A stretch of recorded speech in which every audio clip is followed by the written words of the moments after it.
Hello anime fan, स्वागत है आपका एनीमे एक्सप्लेन की इस वीडियो में। और इस वीडियो में हम आपको एक्सप्लेन करेंगे साइको पास का एपिसोड 7। तो एपिसोड के स्टार्टिंग में हम देखते हैं कि रिकाको एक हॉस्पिटल में जाती है, जहां एक नर्स उसे देखकर एक आदमी से बोलती है, मिस्टर ओरियो, आपकी बेटी आपसे मिलने आई है। मगर हम देखते हैं कि उसके पिता कोई रिएक्शन नहीं देते, जिस पर नर्स बोलती है, माफ़ करना मगर तुम्हारे पिता जानते हैं कि तुम यहाँ हो और वो तुम्हें देखकर काफ़ी खुश भी हैं। इन्हें ऐसे देखकर डिस्करेज मत होना। और रिकाको बोलती है, हाँ बिल्कुल। और दूसरे सीन में हमें रिकाको की आवाज़ आती है जो बोल रही होती है, ये झूठ है कि सभी लोग बराबर होते हैं। वो कुछ नोटिस नहीं करते, वो कुछ नहीं कहते, वो कुछ नहीं सोचते। वो बस स्लेव हैं जो जल्दी ही बर्फ़ की तरह पिघल जाएंगे। इस पैंडेमिक के कारण लाखों लोग मारे जाएंगे, मगर फिर भी इसका वायरस कभी ख़त्म नहीं होगा। इस बीमारी का नाम है शांति। और दूसरे सीन में हम देखते हैं कि इंस्पेक्टर और इन्फोर्सर्स वो स्पेसिमिन जो हमने पिछले एपिसोड में देखा था उसे देखते हैं। और उसे देखकर अकाने बोलती है, क्या ये वही केस नहीं लगता जिसके बारे में मैं। और ये बोलकर वो शीनो के बताए हुए स्पेसिमिन केस को याद करती है। और गिनोजा उससे बोलता है, मैं कोगामी को इस केस से बाहर कर रहा हूँ। और ये सुनकर अकाने बोलती है, क्या।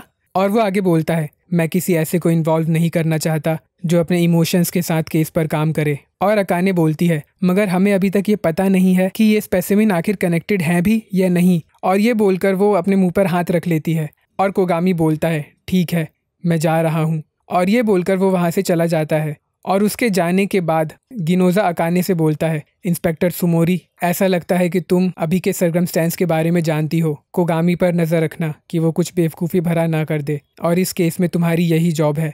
और दूसरे सीन में हमें हेडक्वार्टर का सीन दिखाया जाता है, जहाँ पर गिनोजा बोलता है, ये बॉडी हमें डाइकानिया पार्क में मिली, शिबुया वार्ड में। विक्टिम का नाम कुसुहारा सात्सुकी है, जो कि एक गर्ल्स कॉलेज ओसु एकेडमी की स्टूडेंट थी। कुछ हफ्ते पहले वो गायब हो गई थी। और ये सुनकर टोटोमी बोलता है, ओसु एकेडमी तो वही जगह है। और उसकी बात को पूरा करते हुए यायोई बोलती है, जहाँ टोउमा कोउजाबुरा उस स्पेसिमिन केस का सस्पेक्ट काम करता था।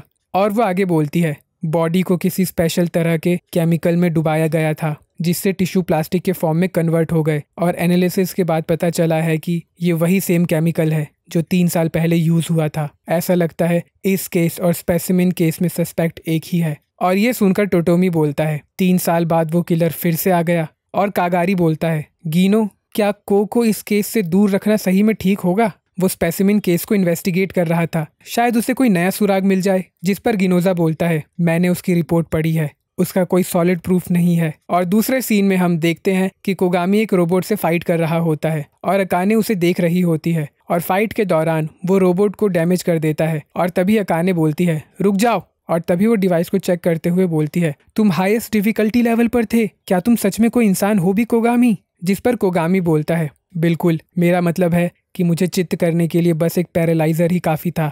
मैं एवरेज ह्यूमंस की तरह कमज़ोर हूँ। और अकाने उस टूटे हुए रोबोट को देखकर बोलती है, मुझे नहीं लगता कि प्रॉपर्टी मैनेज डिवीज़न ये देखकर खुश होंगे।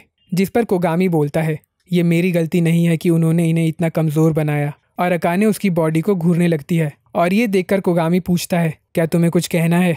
जिस पर कोगामी बोलती है, नहीं नहीं कुछ नहीं। और वह आगे बोलती है, तुम्हारे पास एक पावरफुल वेपन डोमिनेटर है, क्या तुम्हें सच में लगता है कि इतनी ट्रेनिंग करने की ज़रूरत है। जिस पर कोगामी बोलता है, बिल्कुल, हमारा वेपन पावरफुल है और यही कारण है कि उनके यूज़र को उससे ज़्यादा पावरफुल होना चाहिए। एंड में लोगों को डोमिनेटर ने नहीं, मैंने मारा है। और इस चीज़ को अपने दिमाग में रखने के लिए मुझे यहाँ दर्द सहना होता है। और ये बोलकर वो उसे अपना मुक्का दिखाता है। जिसे सुनकर अकाने पूछती है, क्या तुम मुझे यहाँ पर कुछ सिखा रहे हो। और कोगामी बोलता है, मैं किसी भी ऐसी सिचुएशन में नहीं पड़ना चाहता जहां तुम डोमिनेटर फायर करो। और वह आगे पूछता है, बताओ तुम्हें क्या चाहिए। जिस पर अकाने बोलती है, सबसे पहले तो नहाकर कपड़े पहन लो। और दूसरे सीन में हम देखते हैं कि वो बोल रही होती है, ये उस अनसॉल्व्ड केस के बारे में है, पब्लिक ब्यूरो सेफ्टी का केस 102। और वह आगे बोलती है, मैंने इसे देखा, मुझे माफ़ करना कि मैं तुम्हारे पास्ट में झांक रही थी। और ये सुनकर कोगामी बोलता है, तुम किस लिए माफ़ी मांग रही हो। और अकाने पूछती है, क्या तुम मुझ पर गुस्सा नहीं हो। और ये सुनकर कोगामी बोलता है, आखिर मैं तुम पर गुस्सा क्यों होऊंगा, इसलिए क्योंकि वो ऐसा केस था जिसने मेरे एक सबॉर्डिनेट की जान ली, या इसलिए कि उस केस को 3 साल हो चुके हैं और अभी तक हम उसे सॉल्व करने के पास तक नहीं पहुंचे। और वो आगे बोलता है, अगर मुझे किसी पर गुस्सा होना भी है तो वो खुद पर होना चाहिए। उस केस में मैं मास्टरमाइंड को पकड़ने के पास तक भी नहीं पहुंच पाया। जो टोउमा कोज़ाबुरा को पपेट की तरह यूज़ कर रहा था। और अकाने पूछती है, क्या तुम्हें लगता है कि वही सेम आदमी इस केस में भी है? जिस पर कोगामी बोलता है, मुझे अभी तक नहीं पता। ऐसा हो सकता है कि वो बस एक बेवकूफ़ कॉपी कैट हो, मगर इसे देखना बनता है। और अकाने बोलती है, तुम्हें केस से बाहर कर दिया गया है।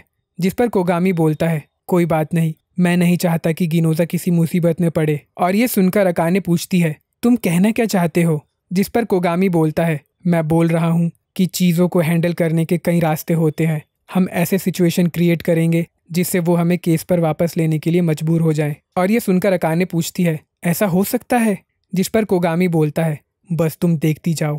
और अकाने पूछती है, आखिर इन्फोर्सर सासायामा कैसा पर्सन था? जिस पर कोगामी बोलता है, उस पर बहुत काम करने की ज़रूरत थी। वो एक वुमेनाइज़र था। मुझे तो गिनती भी याद नहीं है कि उसने कितनी बार कारुनोमोरी और कुनिजुका के साथ फ्लर्ट करने की कोशिश की और हर बार उसे पिटाई पड़ती, मगर फिर भी वो अपनी गलती से नहीं सीखता और वो काफ़ी गुस्से वाला भी था। एक बार जब उसे गुस्सा आ जाता था तो उसे रोकने वाला कोई नहीं होता था। एक बार वो एक पर्सन के घर गया जिसे ह्यू चेक में फ्लैग मिला था, और जब वो अंदर गया तो उसने देखा कि वो आदमी एक लड़की का रेप करने वाला था। सासायामा को इतना गुस्सा आया कि उसने लगभग उस आदमी को मार ही दिया था। और क्योंकि मैं उस समय इंस्पेक्टर था, मैंने उसे रोका, मगर अंदर ही अंदर मैं ये जानता था कि उसने सही किया। और वो आगे बोलता है, वो गुस्सैल था, वुमेनाइज़र था, मगर सच में वो बहुत अच्छा आदमी था। मैंने कभी नहीं सोचा था कि वो उस तरह से मारा जाएगा। और वो उससे आगे पूछता है, क्या तुमने उसकी बॉडी देखी थी? जिस पर अकाने बोलती है, हाँ। और कोगामी आगे बोलता है, हमें वो एक होलोग्राफिक डिस्प्ले के नीचे मिला। क्या तुम जानती हो वो किस चीज़ का डिस्प्ले था? वो एक फार्मास्यूटिकल कंपनी का ऐड था। हमारा सेफ्टी स्ट्रेस केयर मेडिसिन आपको बिना किसी परेशानी के ऐसी दुनिया में ले जाएगा जहाँ कोई सफरिंग नहीं है, ये उनका स्लोगन था।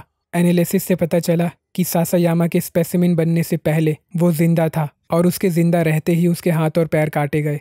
और वो याद करके गुस्से में बोलता है, ऐसा लग रहा है कि सस्पेक्ट मैसेज देना चाहता है कि जिंदगी कुछ और नहीं, बस दर्द है। मैं चाहता हूँ कि जिसने भी सासायामा के साथ वो किया, उसे भी वही दर्द महसूस हो। और जब मैंने ऐसा फील करना शुरू किया, मेरा इंस्पेक्टर का करियर खत्म हो गया। और ये सुनकर अकाने पूछती है, क्या तुम्हें कभी रिग्रेट हुआ? जिस पर कोगामी बोलता है, मुझे अपने एक्शंस पर कोई रिग्रेट नहीं है, मगर एक चीज़ का है कि वो केस अभी तक सॉल्व नहीं हुआ। बस यही मेरी इकलौती परेशानी है। और ये सुनकर अकाने बोलती है, हमें उस आदमी को ढूंढना होगा जिसने 3 साल पहले टोउमा कोज़ाबुरो की मदद की थी। और वो कोगामी से पूछती है, क्या कुछ ऐसा है जहाँ से हम शुरू कर सकते हैं? जिस पर कोगामी बोलता है, हाँ। और वो आगे बोलता है, सासायामा ने एक पिक्चर ली थी, हालांकि ये काफ़ी ब्लरी है। और वो फोटो देखते हुए अकाने पूछती है, क्या तुम्हें पता चला कि इसका नाम क्या है? जिस पर कोगामी बोलता है, जिस फाइल में ये सेव था उसका नाम था माकिशिमा। और दूसरे सीन में हम मीका और कागामी को देखते हैं, जहाँ कागामी बोलती है, कुजुहारा सात्सुकी की डेड बॉडी मिली। और ये सुनकर मीका बोलती है, मैंने सुना। और कागामी बोलती है, योशिका कल से गायब है। और ये सुनकर मीका बोलती है, सुना मैंने। और उसे ऐसा करते देख कागामी गुस्से में बोलती है, मेरी बात सुनो। जिस पर मीका बोलती है, मैं सुन रही हूँ। और वो आगे बोलती है, ये बस ओकुबो के बारे में नहीं है, मैंने सुना है कि क्लास बी की यामागुची मसामी भी गायब है। लगता है एकेडमी में कुछ चल रहा है। और वो आगे बोलती है, तो इसलिए अगर तुम्हें कोई मुसीबत दिखे तो सबसे पहला काम ये करना चाहिए कि उससे दूर हो जाओ और उसके बारे में बात भी मत करो। और ये सुनकर कागामी पूछती है, तुम क्या बात कर रही हो? जिस पर मीका बोलती है, मुझे लगता है कि अगर हम बिना सोचे समझे कुछ भी करेंगे तो हम मुसीबत में पड़ जाएंगे। और ये सुनकर कागामी बोलती है, हम योशिका के बचपन के दोस्त हैं, तुम ये जानती हो ना? और ये सुनकर मीका शांत हो जाती है और थोड़ी देर सोचने के बाद बोलती है, ओरियो रिकाको। और वो आगे बोलती है, कोउबो उसके लिए पागल थी, है ना? और ऐसा लगता है कि वो भी कोउबो में इंटरेस्टेड थी। अगर तुम उससे पूछो तो शायद वो तुम्हें कुछ बता पाए। और दूसरे सीन में हम देखते हैं कि रात हो चुकी होती है और रिकाको अपने बेड पर होती है, और हम देखते हैं कि कोई उसके बगल में लेटा हुआ होता है। और रिकाको बोलती है, किरकेगार्ड का एक क्योट है जो मेरे पिता को बहुत पसंद था, क्योंकि इंसान जानवरों से सुपीरियर है। दूसरे शब्दों में, एक इंसान खुद को जानता है और एक स्पिरिट है, इसलिए वो उदास रहता है। और वो आगे बोलती है, जब तक तुम उदास नहीं हो तुम्हें उम्मीद नहीं दिख सकती। मेरे पिता बॉडीज़ को अपने ड्राइंग सब्जेक्ट की तरह यूज़ करते थे, जो कि इंसानों के कॉन्ट्रडिक्टरी नेचर को दिखाता है। मैं अपने पिता की बहुत रिस्पेक्ट करती हूँ। वो आर्टिस्ट के रूप में अपने रिस्पॉन्सिबिलिटीज़ को समझते थे और वो अपनी क्रिएशन से लोगों को इनलाइटेंड करते थे। और मैं अब भी यही मानती हूँ कि वो एक बहुत ही महान आर्टिस्ट थे। इसलिए मैं उन्हें कभी माफ़ नहीं कर सकती, क्योंकि उन्होंने आधे में ही अपनी ड्यूटी को छोड़ दिया। पिछले सुबह मेरे पिता चल बसे। वो काफ़ी पहले ही मर चुके थे और अब उनके दिल ने भी धड़कना बंद कर दिया। मगर मैं ठीक हूँ, मैं उदास नहीं हूँ। मैं, उनकी बेटी, तुम सब के ज़रिए अपने पिता की ड्यूटी को कंटिन्यू करूँगी। और ये बोलकर वो उस लेटे हुए पर्सन के ऊपर से चादर को हटाती है और हम देखते हैं कि वो योशिका की डेड बॉडी होती है और वो उसकी बॉडी से आगे बोलती है, क्या ये एक्साइटिंग नहीं है? तभी सीन चेंज होता है और हम देखते हैं कि माकाशिमा किसी से बात कर रहा होता है। यूस्ट्रेस डेफिशिएंसी सेरेब्रल इन्फ्रेक्शन, ये इस बीमारी का ऑफिशियल नाम नहीं है। कहा जाता है कि ज़्यादातर डेथ का कारण हार्ट फेलियर है, जिसका कॉज अननोन है। जिस पर वो दूसरा आदमी बोलता है, मैंने सुना है कि लोग कहते हैं कि इसका कारण बहुत ज़्यादा स्ट्रेस केयर है। काफ़ी लोगों का मानना है कि थोड़ी मात्रा में स्ट्रेस के बेनिफिशियल इफ़ेक्ट होते हैं। एग्जाम्पल के लिए ये इम्यून सिस्टम को स्टिमुलेट करती है। लोग कहते हैं कि ये आपके लाइफ में एक मोटिव सर्व करता है। आप इसे ज़िंदगी को जीने की वजह कह सकते हैं। हालांकि जब से साइकोपाथ चेक शुरू हुआ है, तब से लोग अपने स्ट्रेस लेवल पर बहुत ज़्यादा ही ध्यान देने लग गए हैं। हम ऐसे भी पेशेंट्स को देखते हैं जो एक चलते फिरते लाश बन चुके हैं। उनका ऑटोमेटिक नर्वस सिस्टम काम करना बंद कर देता है और उनके वाइटल फंक्शन धीरे धीरे ख़त्म हो जाते हैं। और ये सुनकर वो आदमी बोलता है, ये तो काफ़ी बुरा है।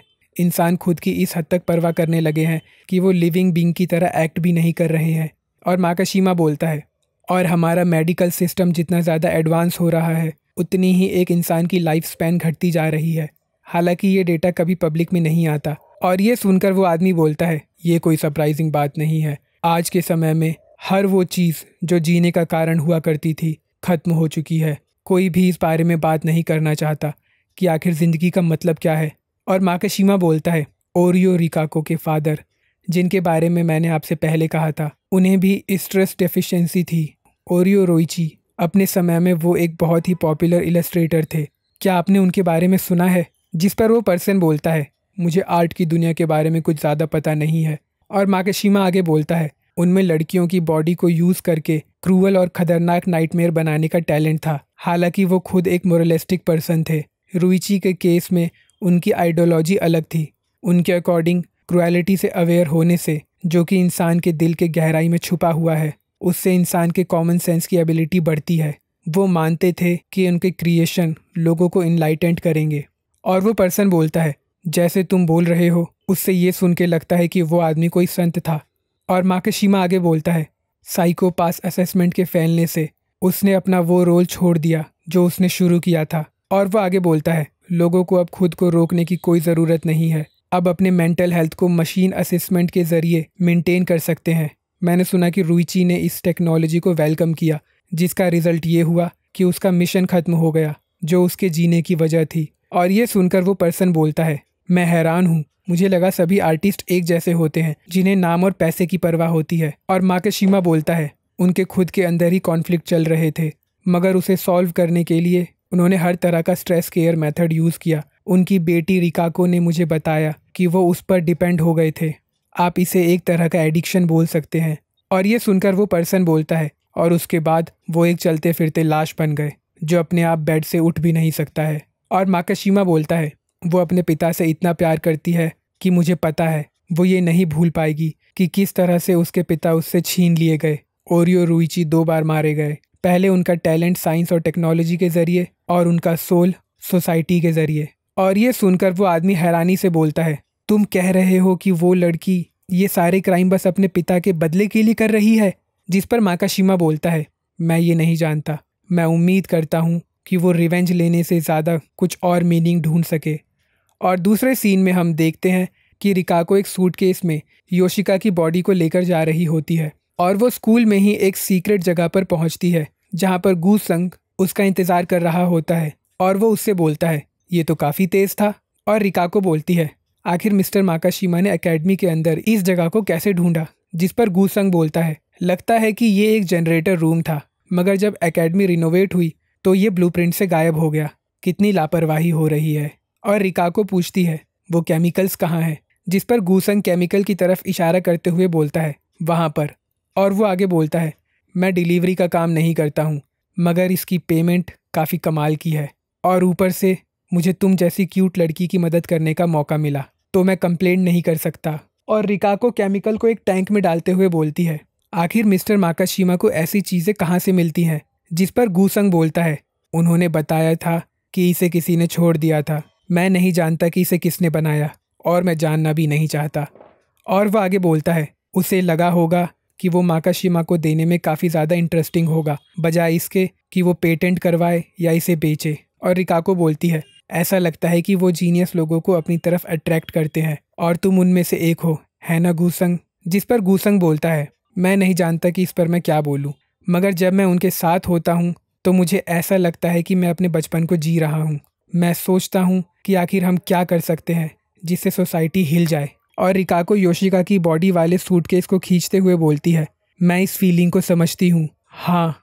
और ये बोलकर वो बैग को खोलती है और हम देखते हैं कि उसकी पूरी बॉडी प्लास्टिक की हो चुकी होती है। और रिकाको बोलती है, तुम लोग खिलौने बनाते हो और हम उन खिलौनों को यूज़ करते हैं, ये काफ़ी मज़ेदार है। और गूसंग बोलता है, हम खिलौने बनाने वालों को ये देखकर ही बहुत ज़्यादा मज़ा आ जाता है कि तुम लोग इसे किस तरह से यूज़ करते हो। और रिकाको बोलती है, तुम अब मेरा सेकंड प्रैंक देखने वाले हो जो मैं करने जा रही हूँ, न्यूज़ देखते रहना। जिस पर गूसंग बोलता है, बिल्कुल। और ये बोलकर वो अपने फॉर्म को स्कूल की लड़की के रूप में बदलता है और वहाँ से जाने लगता है। जिस पर रिकाको बोलती है, तुम हमेशा मज़ा शुरू होने से पहले ही चले जाते हो। जिस पर गूसंग बोलता है, मुझे खून देखकर डर लगता है, मुझे चक्कर आ जाते हैं।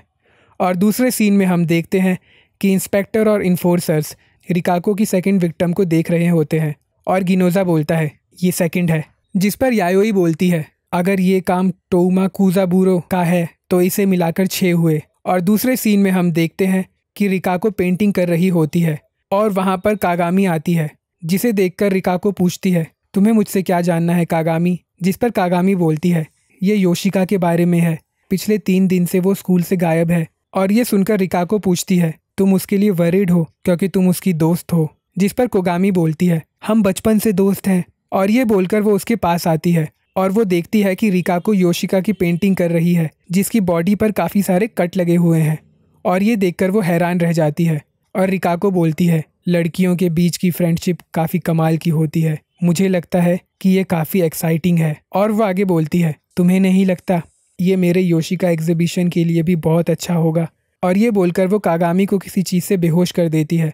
और जब उसे होश आता है तो वो देखती है कि उसका हाथ, पैर और मुंह बंधा हुआ होता है और वो टैंक के अंदर योशिका की कटी हुई बॉडी को तैरते हुए देखकर डर के मारे चिल्लाने लगती है। और रिकाको उससे बोलती है, तुम्हारे बचपन के दोस्त के साथ एक रियूनियन होने वाला है, ये काफ़ी इमोशनल है, मुझे तो रोना आ रहा है। इस डिस्प्ले को ऐसी जगह रखूँगी जहाँ ज़्यादा से ज़्यादा लोग इसे देख सके। और ये सुनकर कागामी चिल्लाने लगती है।